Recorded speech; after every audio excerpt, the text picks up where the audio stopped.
Bonjour à tous, merci de vous joindre à moi aujourd'hui pour cette nouvelle vidéo autour de ma campagne Opération Dark Winter.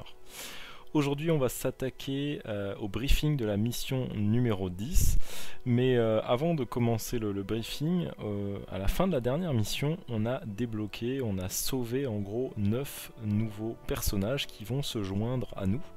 Et du coup on va commencer cette vidéo en première partie par la sélection de ces 9 nouvelles figurines qui vont se joindre à notre force.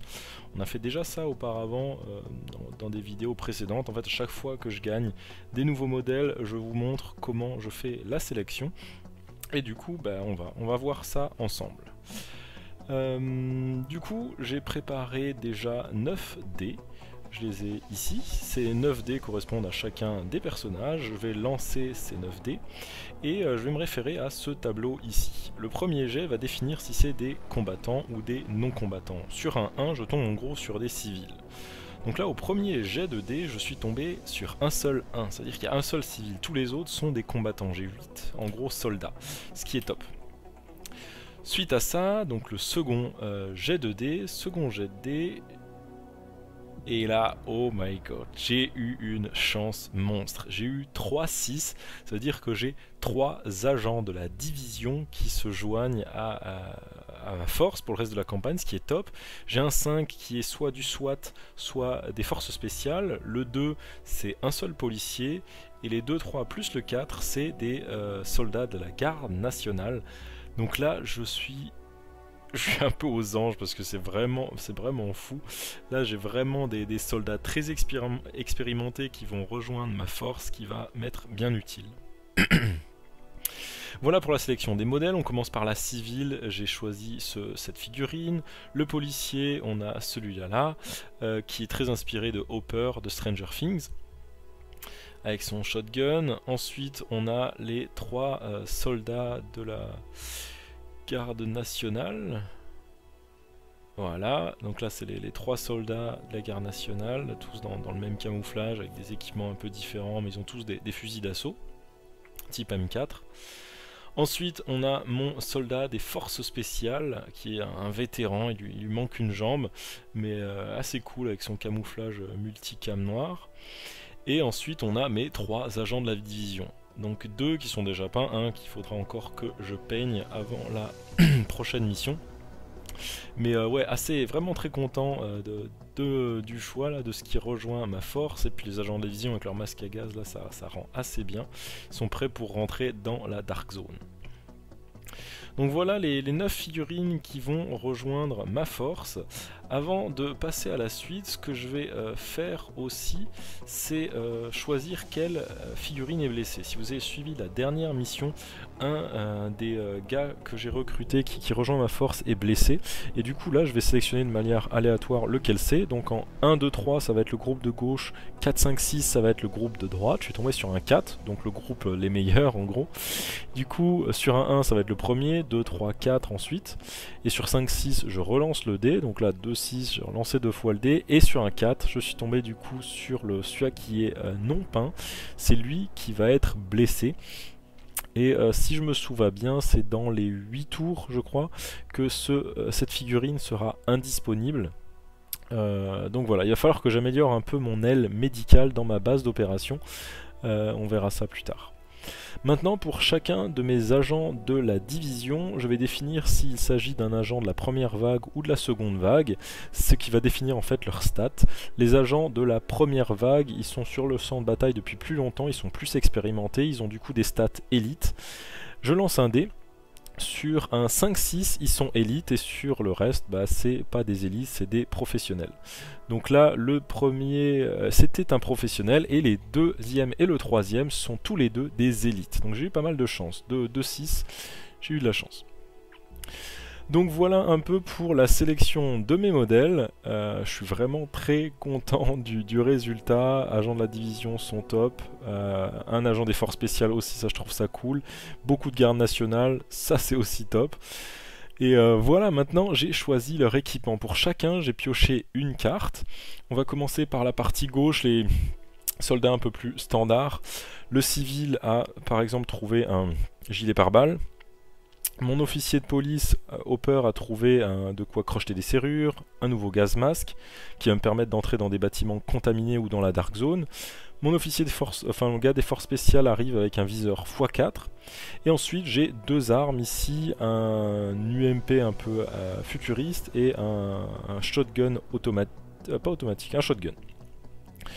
Voilà pour ça. Ensuite, pour mes agents de la division, le professionnel commence avec un skill de la SHD et deux cartes supérieures. Donc il commence avec un taser qui peut taser plusieurs people et plusieurs personnes. Dès qu'il touche quelqu'un, il tase aussi les personnages à proximité. Il a aussi eu un sac à dos et ce Stoner 99 CAC qui est assez cool. J'ai besoin de machine gun, donc ça c'est top. Mon second agent de la division, qui est élite, lui a du coup des armes de meilleure qualité, donc les meilleurs du jeu, ainsi que deux équipements de la division. Il commence avec un drone striker, qui est top, c'est un drone qui vole sur champ de bataille et qui peut attaquer, et il a aussi le Lockdown Seeker Mine, qui est une espèce de mine téléguidée qui le suit, et quand elle est envoyée vers l'ennemi, elle explose, elle lâche une espèce de mousse expansive qui va coller les pieds de l'ennemi en place et qui va les empêcher de se déplacer. Donc voilà, assez cool. Ensuite, il a un masque à gaz qui, encore une fois, lui permet de rentrer dans des bâtiments contaminés. Et un Barrett Rec 16, qui est une arme avec une assez bonne létalité, 3+, comme vous voyez, donc une arme assez cool. Elle n'a pas de rapid fire, mais elle est cool. Elle n'a pas non plus de silencieux, par contre. Bon, on verra ça plus tard.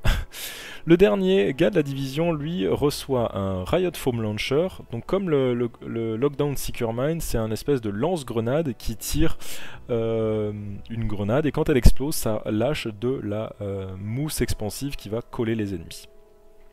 Ensuite, on a un Blinder Firefly. C'est une espèce de petit mini-avion téléguidé qui va flasher les yeux des ennemis dans son chemin.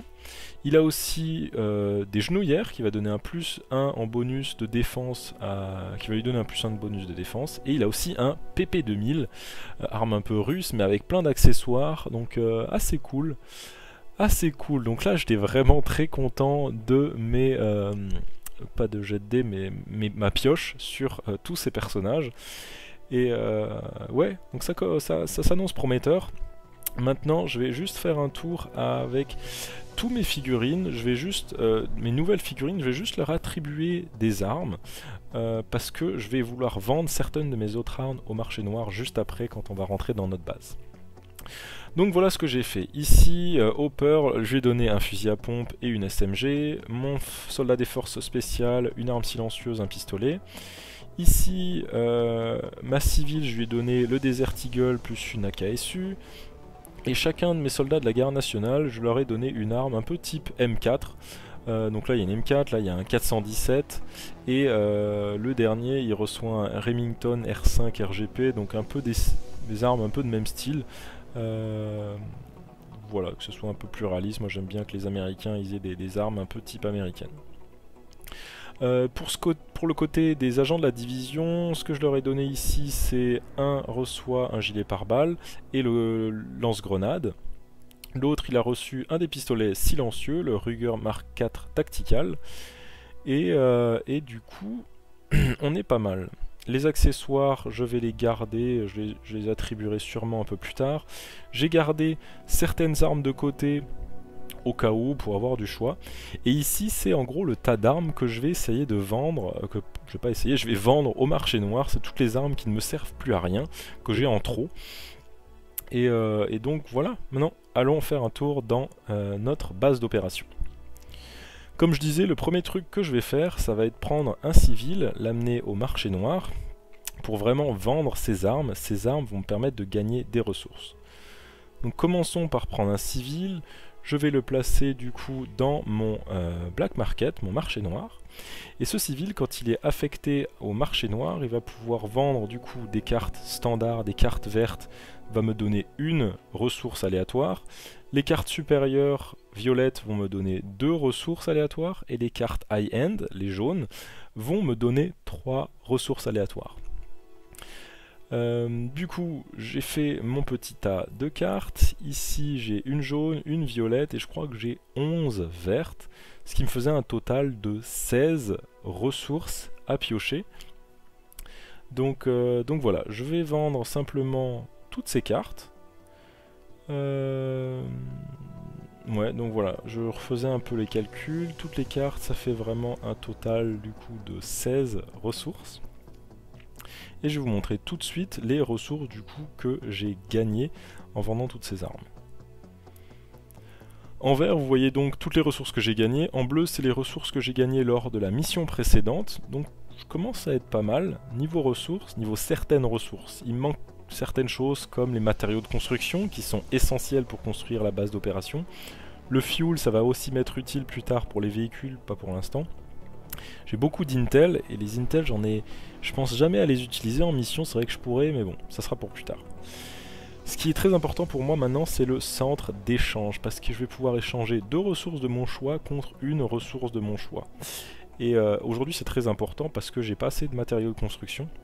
Du coup je vais attribuer un civil dans cette pièce. Avant ça, il va falloir dépenser du coup 2 matériaux de construction, 2 munitions et aussi un, je crois que c'est un intel. Oui, ouais, c'est ça, un intel. Du coup, je vais devoir enlever toutes ces ressources. Je vais prendre un des civils, je vais l'affecter à cette pièce, ce qui fait que pour la prochaine partie, cette pièce sera débloquée et je vais pouvoir envoyer un civil travailler dans cette pièce pour bénéficier de ce centre d'échange et pouvoir échanger toutes les ressources de mon choix. Du coup là j'ai juste un peu coupé la caméra pour un peu réfléchir à mes autres choix. Et en fait je suis assez limité parce que je n'ai pas assez de matériaux de construction. Je peux pas encore construire d'autres extensions au sein de ma base, ce qui est un peu dommage.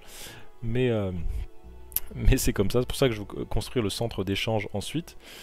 Du coup ce que j'ai décidé de faire, ça va être de prendre un de mes civils en premier et de l'affecter au laboratoire d'études du virus. En gros, ce laboratoire d'études, quand un civil travaille dans cette pièce, il va me donner un point de victoire à la fin de chaque partie, ce qui va du coup me permettre, par rapport à la campagne, de gagner plus de points de victoire, ce qui me donnera plus de chances de gagner la campagne en fin de campagne. Et pour le dernier civil, je peux l'affecter à 2 pièces différentes. Je peux soit l'affecter ici à la cuisine pour me donner de nourriture, mais j'en ai assez, je crois. Du coup, j'ai décidé de l'affecter au workshop. Comme vous pouvez voir ici, j'ai pas mal de nourriture. Et quand je vais l'affecter au workshop, en fait, il va fabriquer une grenade fumigène qui pourra m'être assez utile. J'ai toujours besoin d'accessoires un peu en plus comme ça. Donc voilà, j'ai décidé d'attribuer un de mes civils ici au workshop qui me produira une grenade fumigène. Donc là, la base d'opération elle commence à être vraiment intéressante, commence vraiment à avoir des choix à faire, où affecter des civils, comment gérer les ressources. Ça commence vraiment à devenir assez intéressant. Et là on voit aussi que il me faut plus de ressources, donc il faut que je pense à plus fouiller dans les missions, prendre peut-être plus le temps de fouiller tous les véhicules et les bâtiments, et surtout qu'il faut que je construise différentes extensions qui vont me donner différents bonus, et je crois qu'il y a toute une aile aussi que j'ai pas encore du tout débloquée, mais on verra ça plus tard. Maintenant, tour de la carte. On voit que là on a 9 missions déjà du coup de fait, on va passer à la 10e. Je pourrais déjà attaquer des missions vertes contre la faction des nettoyeurs, mais je préfère finir la faction rouge en premier, la faction facile, avant de la passer à la difficulté moyenne. Voilà, je veux construire ma force, construire leurs stats, et seulement après passer à une difficulté au-dessus en termes d'ennemis. Du coup, la mission que j'ai choisie pour cette mission numéro 10, ça va être le Navy Yard. En gros, dans cette région, les rioteurs, les émeutiers, ont capturé des véhicules de la JTF. Si j'arrive à tuer tous les ennemis présents sur le plateau dans cette région, je vais débloquer des véhicules qui vont me permettre de choisir mon point d'entrée pour les missions futures, ce qui peut être très très important, parce qu'aujourd'hui c'est sélectionné de manière aléatoire. Des fois je commence super loin des objectifs, où je pourrais choisir simplement de commencer près d'un point de contrôle avec plein de véhicules militaires qui vont me donner plus d'équipement. Donc voilà, choisir son point d'entrée ça va être bien utile. Et du coup je vais choisir ça. Si je gagne la mission, je vais aussi gagner 2 unités d'essence qui va me permettre de rouler avec ces véhicules. J'expliquerai un peu plus tard comment ça marche, mais si vous voulez un peu plus de détails, dans la description, vous pouvez trouver le lien vers toutes les règles que j'ai créées pour cette campagne.